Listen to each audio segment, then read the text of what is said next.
Hello guys, sa mga Leo, tingnan natin ang inyong message today. January 12, 2026. Okay Leo, unahin natin ang inyong journey ng inyong buhay, travel or sa inyong mga pananaw sa buhay. Tingnan natin. Okay Leo. Kumusta na mga Leo guys? At sana nasa mabuti kayong kalagayan. Sa mga bansa kayo andon is kayo ay pagpalain ni God sa inyong mga gagawin at iisipin is patnubayan kayo. Okay, Leo, tingnan natin ang inyong message today, guys.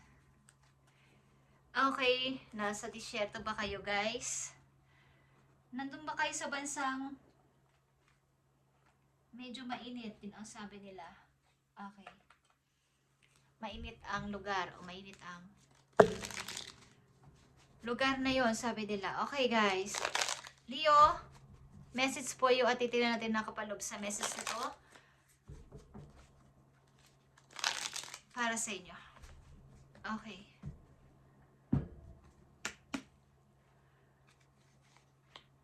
January 12, 2026 sa mga Leo. Yeah, may bala kayong puntahan guys. Want to travel ba guys? Okay, gusto nyo pa mag-travel? May gusto pa kayong bisitahin na tao? Taong inyong pinili, taong inyong minamahal. But ito'y nasa malayo. Kaya lang may konting pagda-doubt. Maring pinili nyong person na to between dalawang tao. Okay. Ang susunod na message ay titignan natin ang inyong dapat tandaan o dapat na ingatan o dapat na iwasan guys. Okay. Iwasan yung makulong sa isang sitwasyon na kayo'y takot mag-forward. Leo, iwasan ninyong matakot mag-forward. Kung may nanakit man sa inyo ng matagal na panahon, na pabayaan nyo na sila guys. Huwag na kayong bumalik-balik doon. At iwasan nyo magbuhat ng mabigat. Okay, Leo?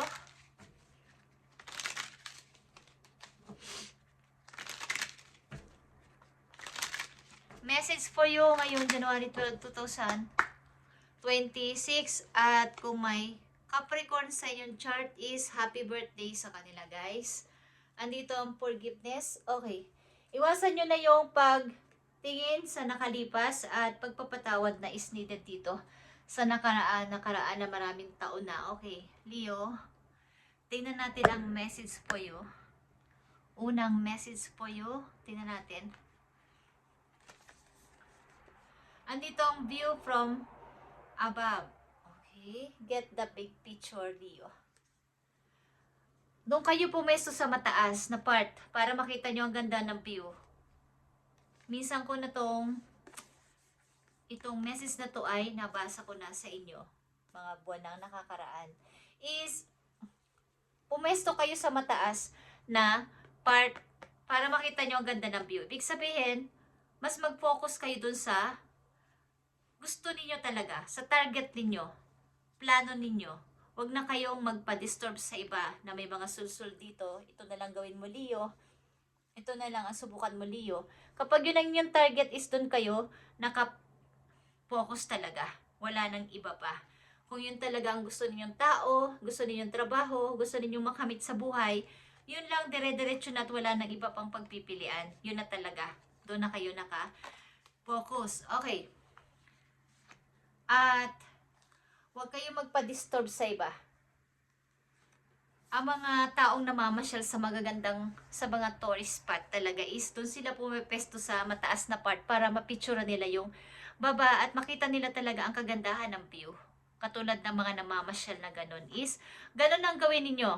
Mag-focus kayo sa inyong target at yun ay mangyayari. Okay, Leo?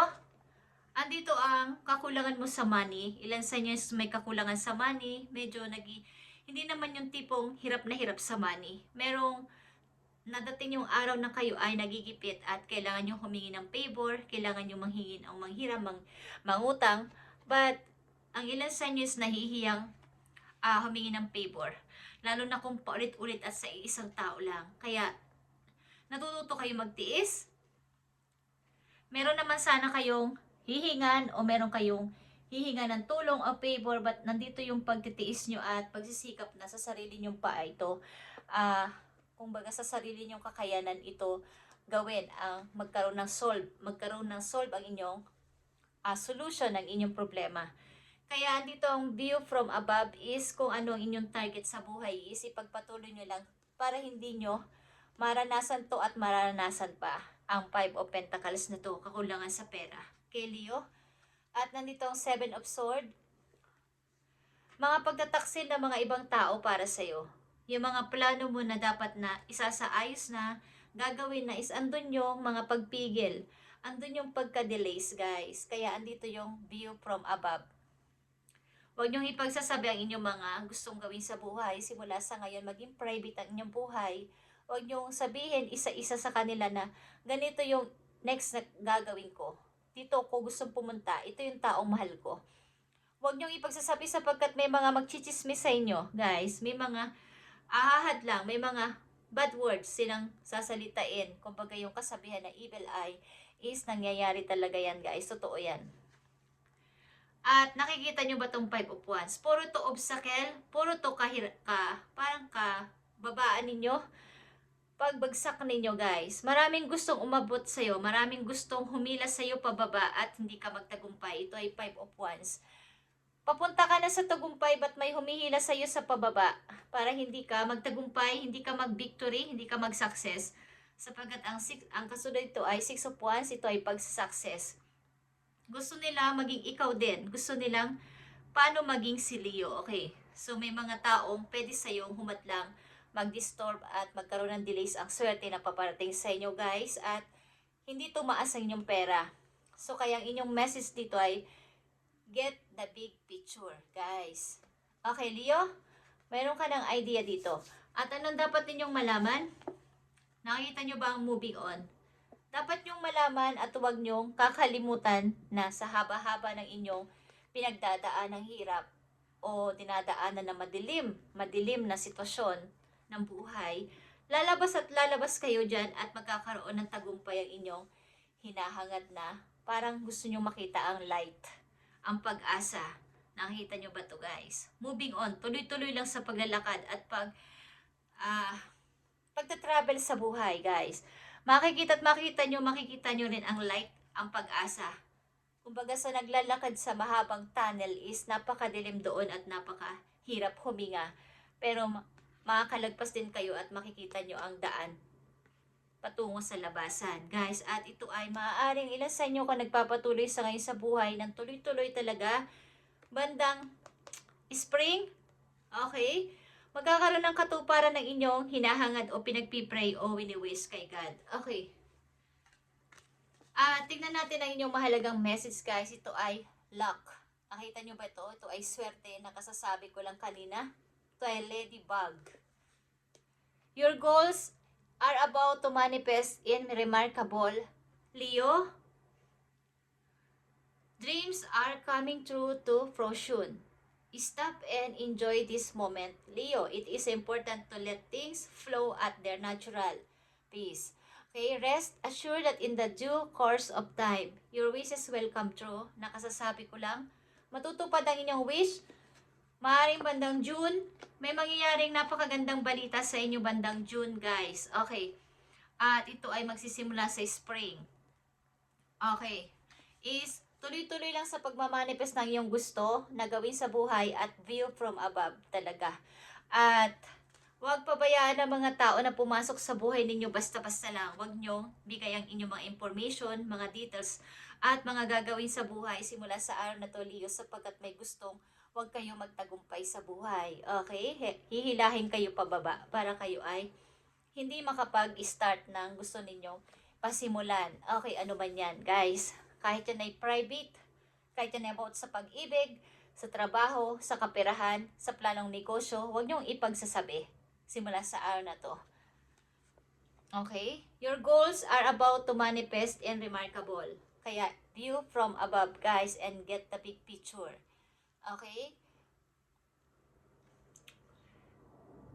So, ito mangyayari sa'yo ng natural lang at wala kang iisipin. So, kailangan nyong magpahinga. Kailangan ninyong wag masyadong magmadali. Okay, at tuloy-tuloy lang sa pagtatrabaho, tuloy-tuloy lang sa pag-wish, pag-pray kay God at mangyayari ito guys. At yan ay nakatakdang mangyari sa inyo. Dapat yung malaman na kayo ay magtatagumpay. Okay, tuloy-tuloy lang, Leo. Kayo naghahangad na mag-travel, maaaring kayo ay nakatakdang pumunta sa may lugar na may disyerto. Okay, ilan sa inyo? At maaaring ilan sa inyo ay may piniling tao sa malayo at gusto nyong bisitahin or vice versa, may gustong bumisita sa inyo guys. At ito ay nasa malayo.